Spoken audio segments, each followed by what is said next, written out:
आज हम बात करेंगे एक ऐसे टॉपिक पर जिसके बारे में जानते सब हैं। हर रोज बातचीत में इस टॉपिक पर कुछ न कुछ विचार व्यक्त करते हैं, लेकिन इस पर बहुत गहराई से किसी ने नहीं सोचा। ये टॉपिक है फेट और कॉन्शियस माइंड। इन दोनों के कंपैरिजन से हम एक बहुत ही इंपॉर्टेंट पॉइंट पर पहुंच सकते हैं। तो चलिए दोस्तों, बात करते हैं कि फेट है क्या। ये फेट जो कुछ भी है, दुनिया में करोड़ों लोग ऐसे हैं जो फेट के सहारे अपनी जिंदगी जीते हैं।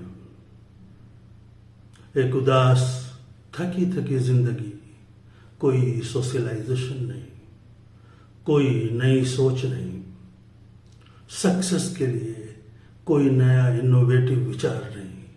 बस ये लोग सुबह से शाम करते हैं, शाम से सुबह, और एक रूटीन लाइफ जीकर, रोटी रोजी कमाकर, बाल बच्चों को बड़ा करके मर जाते हैं। ये 90% लोग, ये करोड़ों लोग फेट को इसका जिम्मेदार समझाते हैं। देखिए दोस्तों, कर्म का सिद्धांत गीता ने दिया, यानी कर्म करो, फल की चिंता मत करो। ये बात सही है, क्योंकि कोई भी काम, कोई भी इनोवेशन, कोई भी इनोवेटिव सोच आपका कर्म है। लेकिन उससे क्या फल मिलेगा, इसको पहले से आप डिटरमाइन नहीं कर सकते, वरना आप कर्म करना बंद कर देंगे।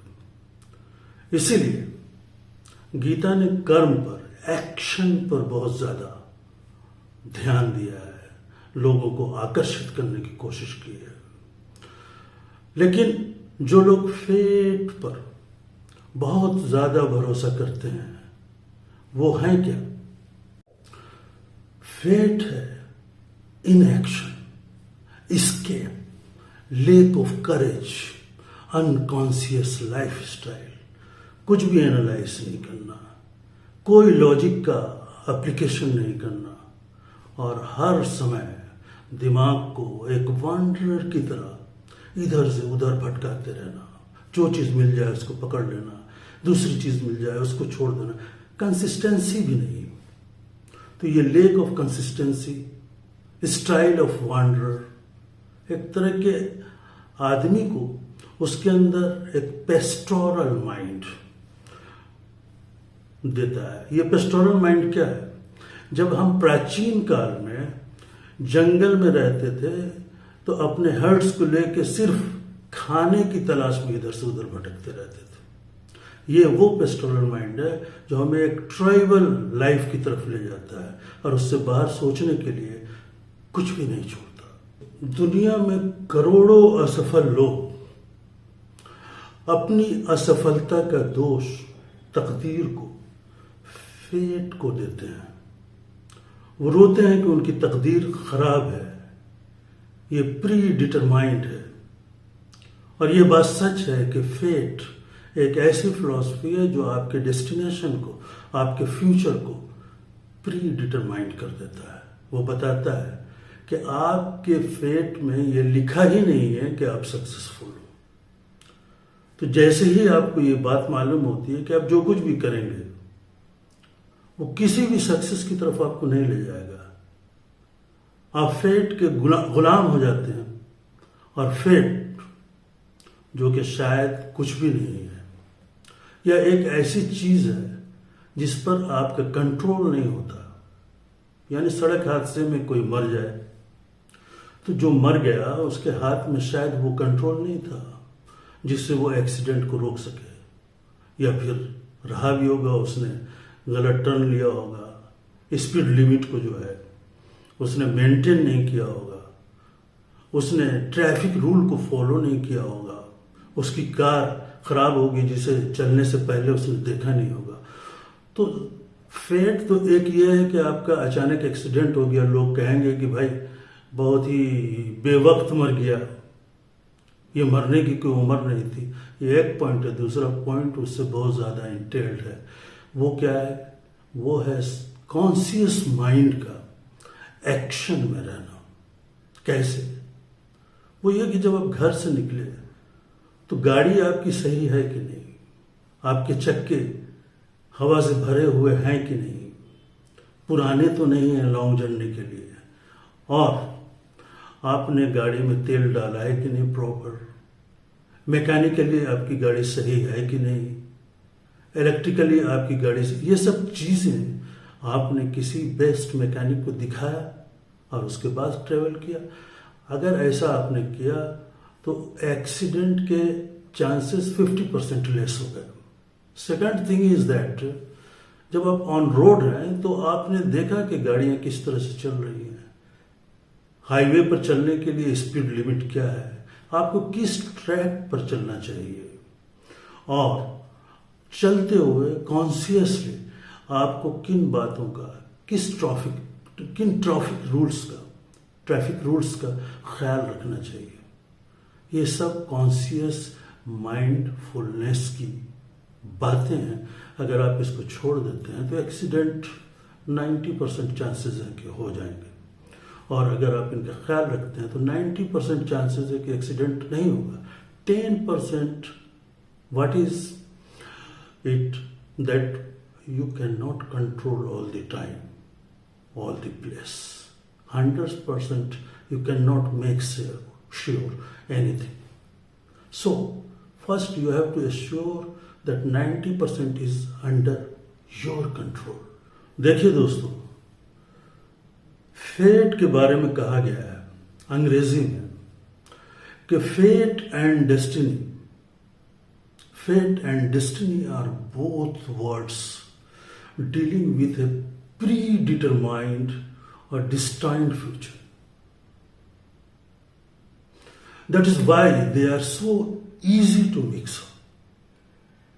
However, while fate is concrete and determined by cosmos, destiny depends on your choices in the life.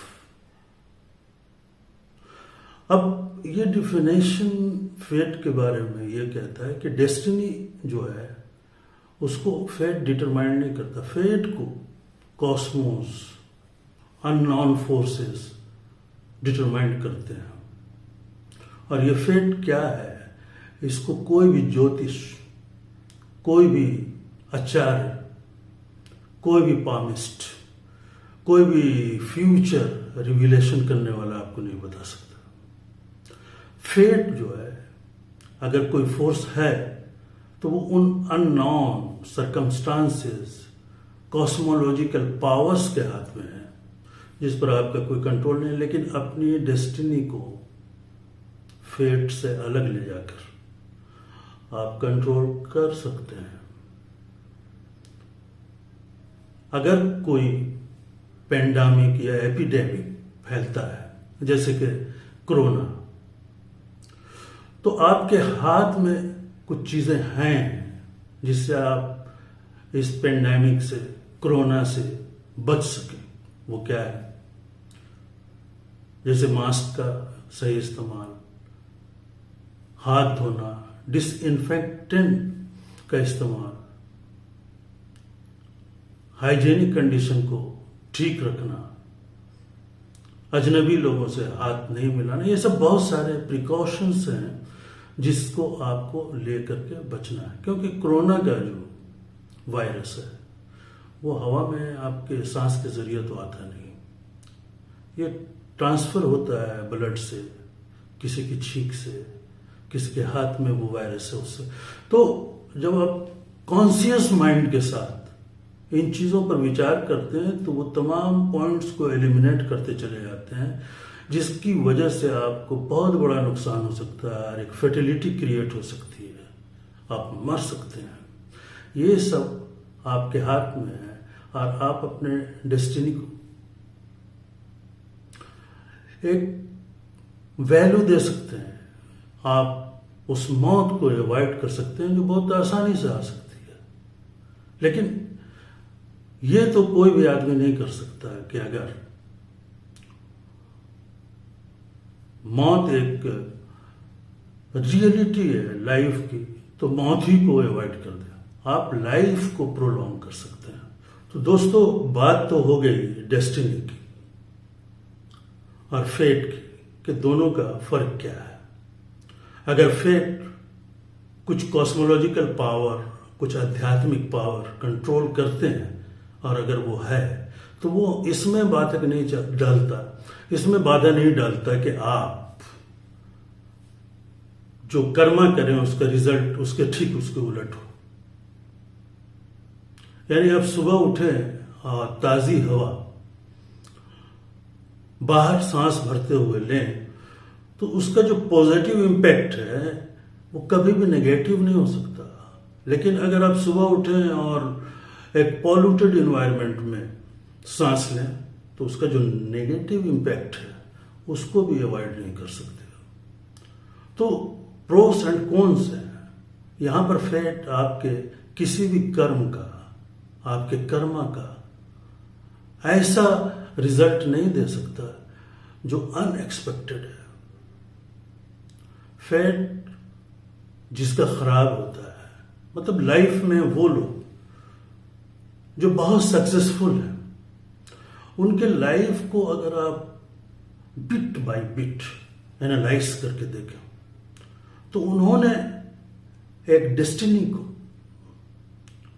पाने के लिए जो प्रैक्टिकल अप्रोच लिया, उसका कल्मिनेशन जो है वही होना था जहां हुआ। यानी साउथ अफ्रीका से लेकर चंपारण सत्याग्रह तक जो प्रोसेस ऑफ प्रैक्टिकलिटी थी, उसी के द्वारा गांधी को गांधी बनना था। और 1917 में पूरे हिंदुस्तान को घूमते हुए गांधी जब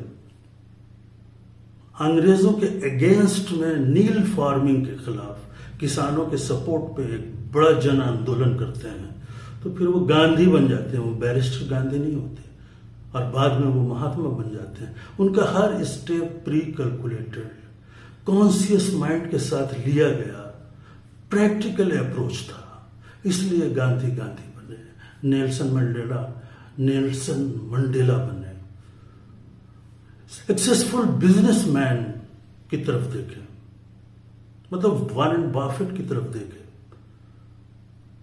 तो वो किसी बहुत अमीर बाप की गोद में पैदा नहीं हुए थे, और अचानक एक लाइन बनाते हुए, प्रोग्रेस का एक तीर बनते हुए, वो आज दुनिया के कुछ दौलतमंद लोगों में एक बन गए। आप उनके प्रोग्रेस को जब देखेंगे तो $5,000 से उन्होंने शेयर मार्केट में बहुत बचपन में ट्रेडिंग शुरू की। लेकिन ट्रेडिंग उनका जो है मंत्र नहीं था। उन्होंने इन्वेस्टमेंट को समझा।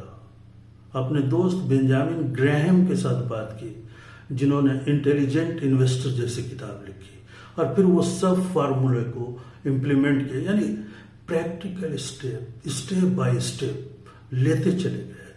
कॉन्शियस ब्रेन का, कॉन्शियस माइंड का इस्तेमाल करते चले गए, तब वो सक्सेसफुल बने।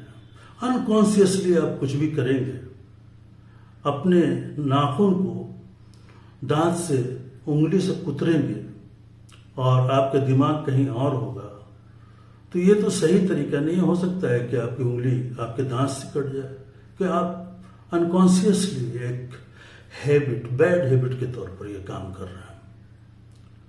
तो फेट कहीं भी आपको ये रिस्ट्रिक्शन नहीं देता कि ऐसे काम जो आपके कंट्रोल में है वो आप करोगे और उसका रिजल्ट जो है फेट, आपकी तकदीर खराब कर देगी। ऐसा कभी हो नहीं सकता। ऐसी हजारों मिसालें हैं, लाखों एग्जाम्पल्स हैं, जिसको आप अगर ध्यान से देखें तो हर एग्जाम्पल्स में आपको एक बहुत ही डिटरमाइंड, एनालिटिकल, लॉजिकल पावर नजर आएगा।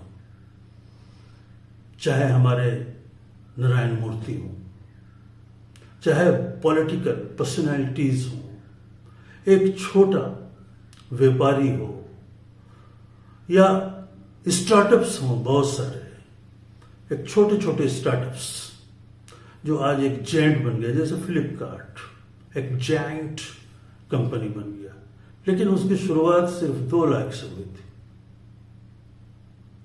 या 4 लाख से, और उस 4 लाख को मल्टी मिलियन अंपायर बना दिया इसके फाउंडर ने। चाहे आप फोर्ड की कहानी पढ़ें, चाहे सुजुकी की आप पढ़ें, ये सब लोग अगर फेट पर भरोसा करके इनोवेटिव सोच को इम्प्लीमेंट नहीं करते तो उनकी डेस्टिनी आज कहीं और होती है। हो सकता है एक मामूली नौकरी कर रहे होते, बाल बच्चों को बड़ा करते और एक सर्टेन लाइफ स्पैन के बाद मर जाते। गुमनामी की जिंदगी। बात दरअसल ये है कि क्या चीज आपको प्यारी है, क्या आपको अच्छा लगता है, क्या करना आपको पसंद है, आपका एरिया ऑफ कॉम्पिटेंस है क्या। ये तमाम चीजें जो है, इसको स्टेप वाइज अगर आप नहीं पहचानते हैं तो आप उसमें से पिक भी नहीं कर सकते, और जब आप पिक नहीं कर सकेंगे तो आप अपनी डेस्टिनी को डिटरमाइंड भी नहीं कर सकते। आप ये सोचेंगे कि भाई ये तो मेरी तकदीर है, मेरी किस्मत है, भगवान ने लिखी है, इसलिए मैं तो कभी कामयाब नहीं हो सकता। लेकिन दोस्त, बात किस्मत की है ही नहीं। अगर बात किस्मत की होती तो बुद्धा ने ये नहीं कहा होता कि तुम निर्वाण जो है पूरी तरह से संसार को त्याग कर सकते हो। बुद्धा ने ऐसा कभी नहीं कहा। इसीलिए बुद्धिज्म को मिडिल पाथ कहा जा सकता है। इसलिए दुनिया में अधिकतर फिलॉसफी जिसमें आपको कामयाबी का दर्शन मिलता है वो ये बताता है कि लाइफ में स्पिरिचुअलिटी भी होनी चाहिए और सांसारिक प्रैक्टिकलिटी भी। ये चीज उस वक्त आएगी, स्पिरिचुअल वैल्यूज आपके माइंड को बहुत ही स्ट्रांग करते हैं, आप बहुत ही अपने आप को फोकस्ड पाते हैं। इसके लिए योगा, प्राणायाम और सूफीज जो करते हैं मुराकबे, तो ये माइंड को एक अलाइनमेंट, माइंड एंड सोल को एक अलाइनमेंट देते हैं, और इस अलाइनमेंट द्वारा आप एक तरह से ट्रांसीडेंटल दुनिया में चले जाते हैं। ये आपके माइंड को एक ऐसा शेप देता है कि उसके बाद आप बहुत ही लॉजिकल थिंकिंग की तरफ जा सकते हैं।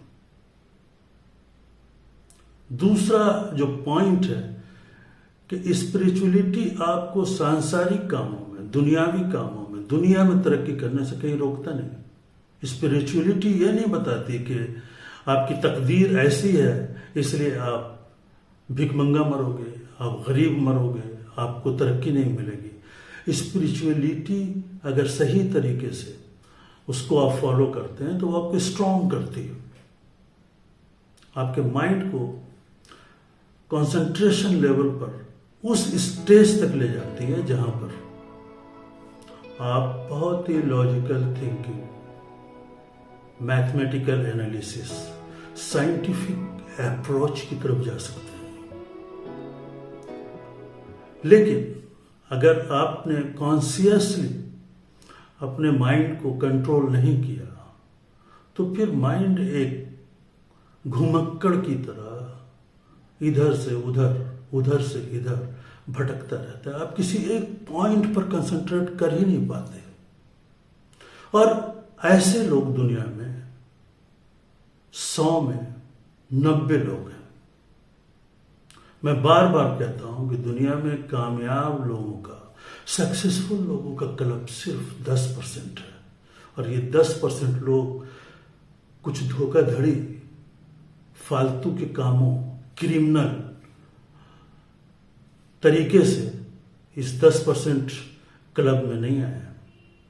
इनमें से अधिकतर, ज्यादातर लोग वो हैं जिन्होंने कड़ी मेहनत की और अपने कॉन्शियस माइंड का बहुत ही परफेक्ट यूज किया। उन्होंने फेट को उस तरह से नहीं देखा कि ये प्री डिटरमाइंड डेस्टिनी को हमारे सामने रख देता है और इसके बाद हमारे लिए सब रास्ता बंद हो जाता है। इसलिए दोस्तों, अगर आपको दुनिया में तरक्की करनी है तो फेट को एक स्पिरिचुअल वैल्यू के तौर पर लीजिए। फेट जो आपको कंट्रोल नहीं करता, खुद फेट को कुछ कॉस्मोलॉजिकल फोर्सेस कंट्रोल करते हैं जिस पर आपका कंट्रोल नहीं। आपका कंट्रोल अपने आप पर है, और जो चीज आपके कंट्रोल में नहीं है उसको सोचना भी एक तरह से पाप है, अपने लिए बहुत ही डिस्ट्रक्टिव अप्रोच है। आप वही कीजिए जो आपके कंट्रोल में है। फेट कभी भी डिटरमाइंड नहीं होता, प्री डिटरमाइंड नहीं होता, और जो कुछ प्री डिटरमाइंड है जैसे कि मरना, पैदा होना, ये चीज ऐसी है जिस पर आपका कंट्रोल नहीं है और ये होता रहेगा। आप मरेंगे भी, कैसे मरेंगे ये भी किसी को पता नहीं। इसका ये मतलब नहीं कि मौत के भय से, उसके फियर से आप अपने कर्मा को, अपने लॉजिकल थिंकिंग को, अपने प्रोग्रेस को, अपने सक्सेस प्रोग्राम को भूल जाए, छोड़ जाए। नहीं, ये तमाम बातों को सामने रखें और ये सोचे कि मेरे पास जो सबसे अच्छी चीज उन कॉस्मिक फोर्सेस ने दी है जो फेट को कंट्रोल करते हैं, वो है ये ब्रेन। और ये ब्रेन कभी कभी फेट को भी बदल देता है। कॉस्मिक फोर्सेस के इम्प्लीकेशंस जो हैं उसमें भी एक कर्वेचर ला सकता है। जैसे कि आइंस्टाइन की थ्योरी बताती है कि टाइम एंड स्पेस एक है, और एक ग्रेविटेशनल फोर्स जब उस पर इम्प्लाई होती है तो स्पेस में या टाइम में एक कर्व क्रिएट होता है, और यही कर्व पूरे संसार को, पूरे ब्रह्मांड को, पूरे ऑब्जेक्ट्स को, पूरे स्टार्स को, पूरे प्लैनेट्स को रिवोल्यूशन देता है। तो ये कर्व आप अपने लाइफ में भी बना सकते हैं। आप फेट को अगर टाइम और स्पेस जाने तो अपने कॉन्शियस माइंड को आप वो ग्रेविटेशनल फोर्स समझें जो इस टाइम और स्पेस में एक कर्व बना सकता है, और आपकी तकदीर, आपका फेट मोशन में आ सकता है। दोस्तों, आज के लिए इतना ही। कल फिर किसी बहुत ही इंपॉर्टेंट टॉपिक पर हम बात करेंगे। आशा है कि आपको मेरा ये टॉक पसंद आया होगा और आपके अंदर कुछ न कुछ मोटिवेशन क्रिएट करने में कामयाब होगा।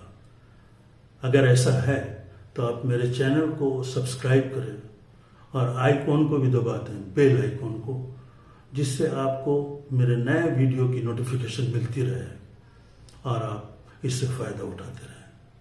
Thank you. नमस्कार।